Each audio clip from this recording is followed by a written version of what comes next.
예, 안녕하십니까. 문정림 의원입니다.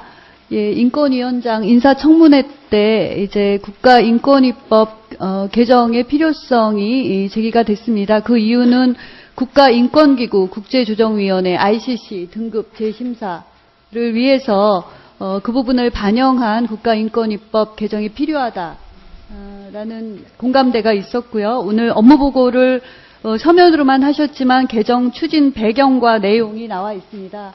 근데 제가 듣기로는 그 등급 심사가 2016년 상반기, 빠르면 3월 정도 예정돼 있다 이렇게 들었습니다. 그래서 이 법 개정의 필요성에 대해서는 충분히 공감하고 있는 것만큼 이에 대한 노력이 필요하다 생각해서 확인을 드리겠습니다.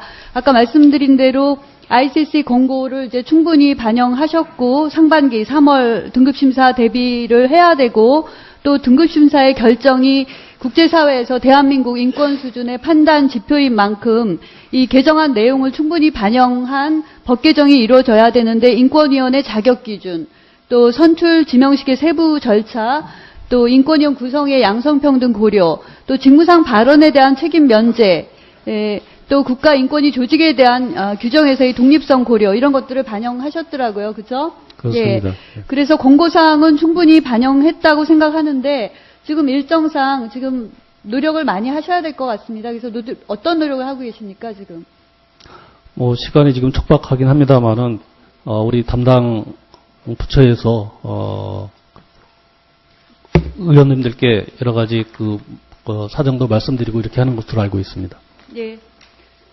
그 부분은 당연히 노력하셔야 될 부분이라고 생각하고요. 지금 군 인권 관련해서 여러 의원님들의 공통적인 질의가 있었습니다. 그리고 온 국민의 관심사라고 생각을 합니다.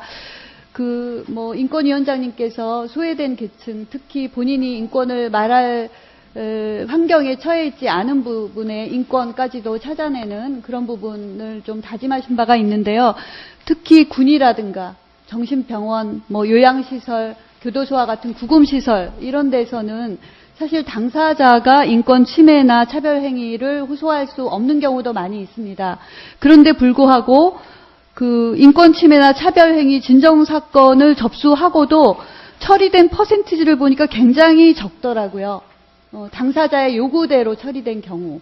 물론 객관적인 절차를 밟으셨겠지만 군 관련 인권 침해 진정 같은 경우는 실제 권고, 굉장히 약한 수준의 권고조차도 3 내지 4%에 불과하고 그 다음에 정신병원 같으면 5%, 그 다음에 구금시설, 교도소 같은 경우는 0.5% 정도밖에 인용이 되지 않은 그런 사례를 봤습니다. 그래서 객관적인 과정을 거쳤겠지만 그 인권위의 한계 때문일 수도 있다 이런 생각을 저는 개인적으로 해봤고요. 그런 면에서 군 옴부스만 도입의 필요성은 반드시 있다라고 생각을 하고 이것을 반영한 법 개정안이 지금 2015년 7월에 나왔잖아요. 그래서 이것에 의하면 군인권보호관과 보호위원회를 두고 군인권본부를 설치하는 것이죠. 그렇습니다. 그리고 저는 군의 특성상 방문 조사도 자유롭지 않을 것이다.